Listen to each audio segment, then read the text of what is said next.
라운드 로빈 스케줄링 방식을 살펴보겠습니다. 먼저 그림을 보겠습니다.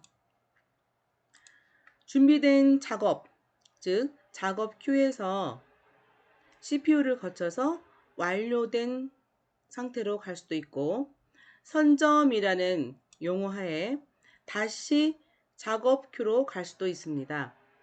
자, 이러한 방식을 어디서 본 듯하죠? 시분할 시스템이라고 해서 앞부분에서 운영체제의 분류, 그 방법에서 본 적이 있습니다. 물론 이 그림하고 똑같진 않습니다. 그 여러 개의 단말기가 있으면서 CPU 하나에서 서비스를 해주던 그림 기억하시나요? 그 단말에서 그 사용하던 각각의 사용자는 본인이 혼자서 CPU를 점유하고 있는 것처럼 착각을 하면서 사용하는 시스템. 그래서 영어로는 타임 쉐어링, 그리고 한국말로는 시그널 시스템, 그 차이 설명드리면서 제가 그 설명을 드리면서 중요한 그림이다 그랬었는데요. 거기에서도 일정한 시간을 할당해주고 끊어가면서 서비스를 해줬었거든요. 여기는 그 단말 장치, 즉 사용자라고 보기보다는 그거를 하나의 여러 개의 프로세스로 보는 겁니다.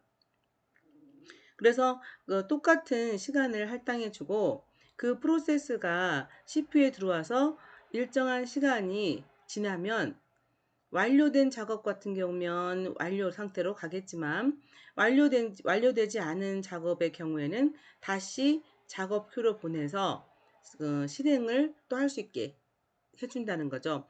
이때 선점 방식, 비선점 방식도 기억을 하셔야 되는데, 선점, 비선점이라는 것은 프로세스가 준비 단계부터 완료 단계까지 끊이지 않고 실행을 하느냐, 또는 도중에 중단되었다가 실행을 하느냐, 이 차이에 있었습니다. 이 중단이라는 것은 그 프로세스 자체가 입출력 요구사항 때문에 스스로 그 보류 상태로 가는 것이 아니라, 그거는 우리 프로세스 상태 변환에서 공부를 하셨던 거잖아요. 그게 아니라 강제로 중단당하는 걸 말을 하는 겁니다. 인터럽트를 말을 하는 겁니다. 자, 인터럽트라는 것은 프로세스가 CPU를 차지하고 있을 때 다른 프로세스에 의해서 중단당한 걸 말을 하는 거잖아요. 그래서 상태를 저장하고 CPU를 나와서 다시 복귀할 때 상태를 복원해서 실행한다는 거. 이게 인터럽트였는데요. 그 인터럽트 처리 과정을 제가 금방 말씀드렸고, 인터럽트의 종류 중에서 슈퍼바이저 콜 인터럽트가 있었습니다. 제가 그때 슈퍼바이저 콜이란 것은 운영체제를 말합니다 라고 했거든요. 이 선점에 의해서 다시 돌아가는 것은 운영체제에 의해서 돌아간다고 보시면 되는 겁니다. 즉 선점 방식에 의해서, 즉 선점 방식이라는 것은 운영체제에 의해서 이렇게도 볼 수 있는 겁니다. 운영체제가 일정한 시간을 할당해서 프로세스들을 CPU에게 주는데, CPU에서 그 시간이 지나면 운영체제가 실행을 중지시키는 겁니다. 그리고 그 프로세스의 상태를 저장하고 다시 작업표로 보내고 새로운 작업을 CPU에게 주는 거죠. 그래서 이러한 방식을 선점 방식이라고 합니다. 제가 중간고사에 선점 방식이 아닌 것은, 또는 선점 방식으로 맞는 것은, 이런 스케줄링 알고리즘을 이게 문제 내기도 하거든요. 구분할 수 아는 능력을 가져야 됩니다. 자, 중앙처리 장치 시간이라고 여기서 명명한 것은 중앙처리 장치에서 머무르는 시간, 즉 프로세스마다 작업을 할 수 있는 작업 그 양은 다르겠죠. 그러나 CPU에서 머무를 수 있는 시간은 똑같이 할당을 한다는 겁니다. 그 시간을 중앙처리 장치 시간이라고 말을 한 겁니다. 이번에는 그 중앙처리 장치 시간이라고 말했던 그 시간을 우리가 많이 잡을 때, 또는 조금 잡을 때 발생할 수 있는 그런 문제점들을 좀 논의해 보고자 합니다. 자, 이 화면에서 문맥 교환 횟수라는 말이 나옵니다. 이 문맥 교환이라는 것은 중요한 단어인데요. 이제 문맥이라는 것은 말 그대로 영어로 표현하면 컨텍스트예요. 그리고 스위칭이 되겠죠. 교환이니까. 그래서 문맥 교환은 우리가 인터럽트에 관련돼서도 말을 할 수 있는 거고요. 이 라운드 로빈에서는 언제 일어나냐면 A라는 프로세스가 시간이 끝났어요. 그러면 CPU에서 나가겠죠. 그리고 그 다음 줄을 서 있던 B라는 프로세스가 CPU로 들어오게 됩니다. 자, 이때 일어날 수 있는 작업들을 문맥 교환이라고 합니다.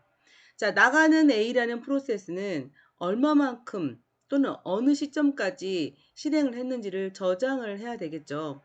그리고 새로 시작하는 그 프로세스는 이전에 작업을 하다가 중단되었던 프로세스였다면 얼마만큼 작업을 완료했었는지 저장했던 것을 불러와서 시작을 다시 해야 되는 거잖아요. 그래서 그 CPU에서 실행할 수 있는 공간들이 있을 텐데 그 공간들을 바꾸는 의미죠. A라는 프로세스가 가지고 있던 공간을 B라는 프로세스가 다시 자기들 정보로 바꾸는 거잖아요. 어떻게 보면은 교환이라고 볼 수 있다는 거죠. 그래서 이거를 문맥 교환이라는 말을 씁니다. 이 문맥 교환의 정의는 뒤에서 다시 한번 바로 뒷장에서 다시 정의를 하겠고요.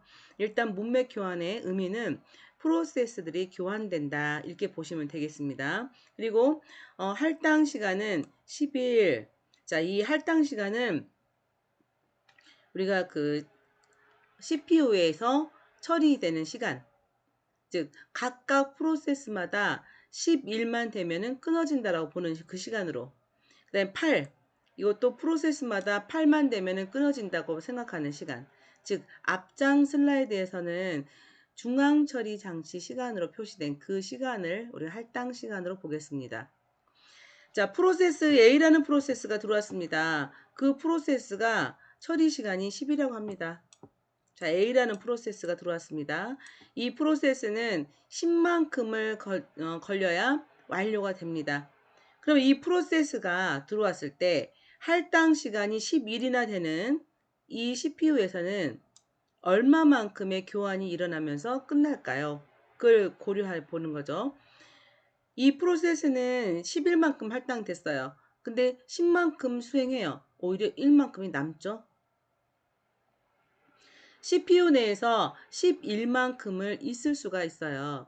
즉 CPU를 11만큼 사용할 수 있다는 거죠. 시간이에요. 10일은. 근데 나는 10만큼에 끝낼 수 있는 작업이에요. 그러면 문맥 교환은 한 번도 일어날 필요가 없이 그냥 10일만큼 안에서 10만큼 수행하고 완료가 되지 않을까요? 그래서 문맥 교환 시간은 0이 되겠습니다. 자, 이렇게 되면 이거는 어떤 의미가 되냐면, 자, 그 다음 프로세스도 처리 시간이 8이 되고, 그 다음 프로세스는 7이 되고, 그 다음 프로세스 뭐 11이 되고 이랬다고 합시다.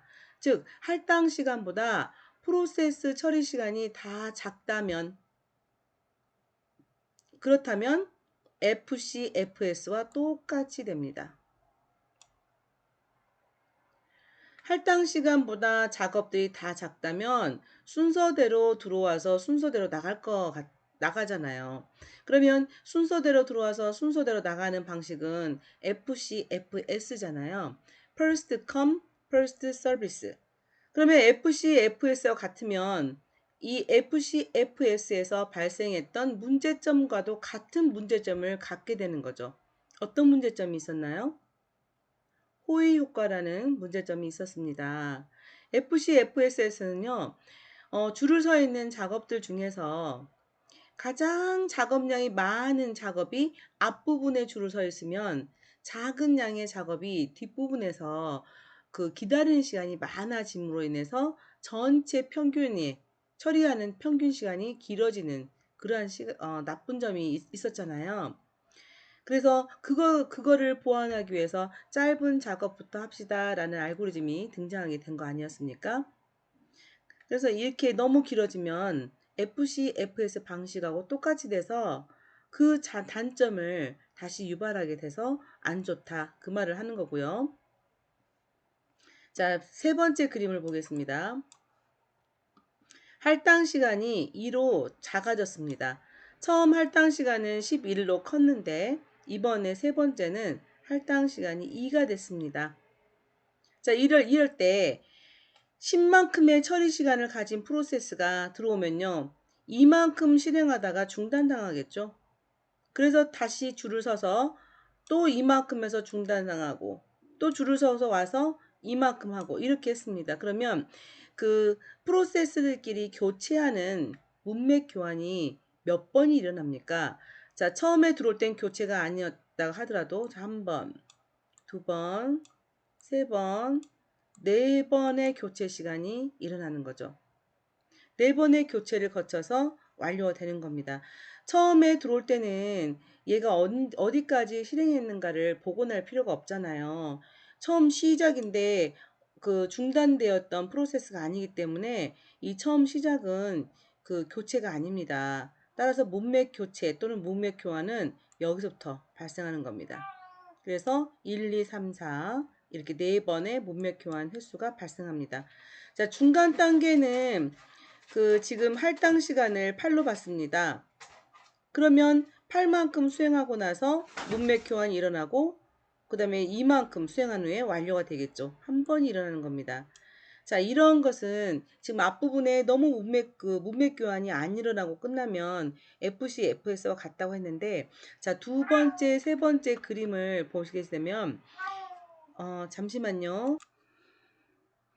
네, 우리 집 막내가 울기 시작해서 잠시 중단을 했습니다.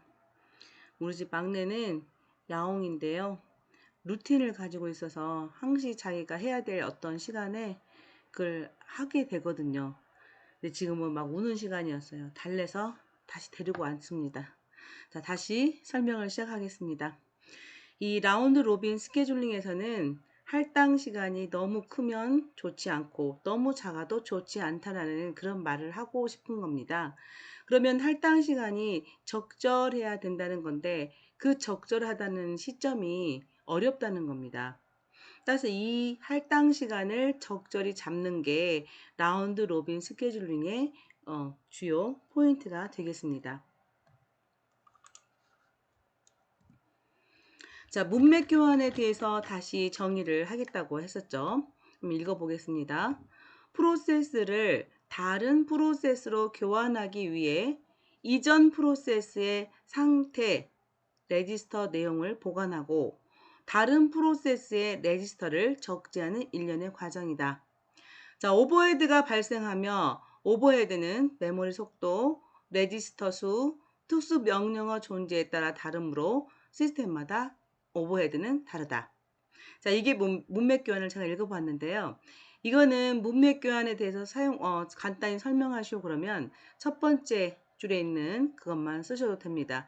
그리고 상태 레지스터의 내용을 보관하고 이렇게 자세히 안 쓰셔도 이전 프로세스의 상태를 보관하고 이렇게만 해도 충분히 내용 전달은 됩니다. 즉, 이 문맥 교환이라는 게 어떤 의미인지는 이해를 하시고 써주시면 좋겠습니다.